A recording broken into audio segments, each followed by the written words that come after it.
Okay, magandang gabi mga kadizar. Update po muna tayo kay Super DM. Kaya pala wala panandalian sa ating social media dahil ito pala ay naghahanda sa eleksyon na 2025. May bagong banner naman siya na pinaghahandaan para sa eleksyon 2025. Panoorin po natin ang latest update mula kay Super DM. Mga minamahal kong kababayan, malapit na ang bardagulan sa 2025. Kapag malapit na ang eleksyon, lalabas na naman ang mga mapanira at mga fake news para manalo ang mga bangag. Pero hindi sila magtatagumpay kasi nakahanda na ang Makata ng Bayan. Lahat ng mga sasabihin nila ay dodorogin natin. At bilang patunay na handa na tayo, sasayawan muna natin sila.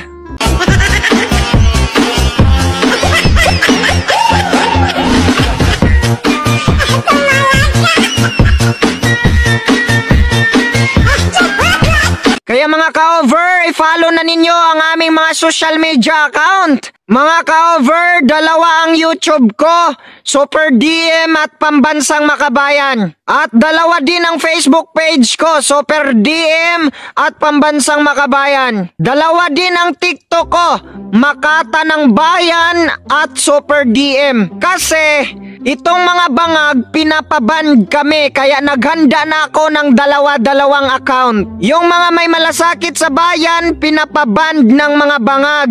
Kaya sila yung maingay sa TikTok, sa YouTube at sa Facebook. Pero wag tayong pumayag mga ka-over. Maghanda na kayo. Mag-follow na kayo sa aming Facebook, TikTok at YouTube. Huwag natin hayaan na manalo ang mga bangag. Ready na kami sa bardagulan. Kaming mga vlogger ang bahala gumawa ng video.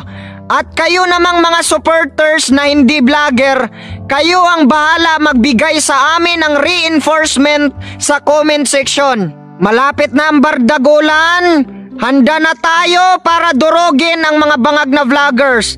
Alam natin ang gagawin nila. Gagawa sila ng peking propaganda para sa mga tambaloslos at mga bangag at sisiraan nila tayo. Kailangan handa tayong magribat. Yung saktong-sakto talaga na madudurog sila at hindi lamang taga-dipinsa tayo. Atake din tayo. Siyempre, babanatan din natin yung kandidato nila. Hindi yung magdidipinsa lang tayo. Kailangan meron din tayong atake para umiyak ang mga bangag. Mag-ingat kayo kay Sangkay dyan dahil malapit na ang eleksyon. Nagpapakalat na naman ng ginto, ng gold. At mag-ingat kayo kay Coach Jarrett dahil malapit na eleksyon, nag-iingay na naman. Bumabanat na naman. At dahil dikit sila kay Tambaloslos, anytime pwede sila bayaran. Pero tayo, kahit hindi tayo bayad, lalaban tayo. Sa kanila okay lang manalo ang mga bangag kasi busog sila. Pero tayo, hindi tayo papayag na manalo ang mga bangag kasi yung mga vlogger lang ang busog, samantalang yung mga kababayan natin pinabayaan na magutom. Kaya lalaban tayo para sa ating mga kababayan kahit hindi tayo bayad. At yung mga line-up ni bangag, kailangan walang manalo sa kanila. Lahat sila bukya.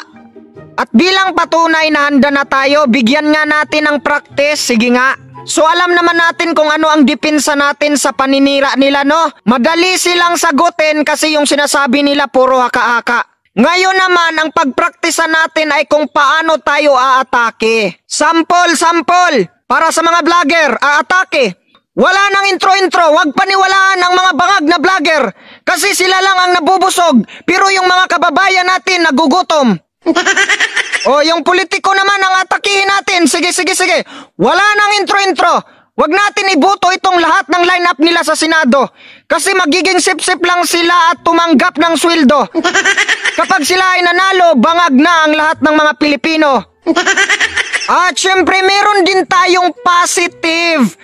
Wala nang intro-intro. Iboto natin si Duterte para maubos na lahat ng adik.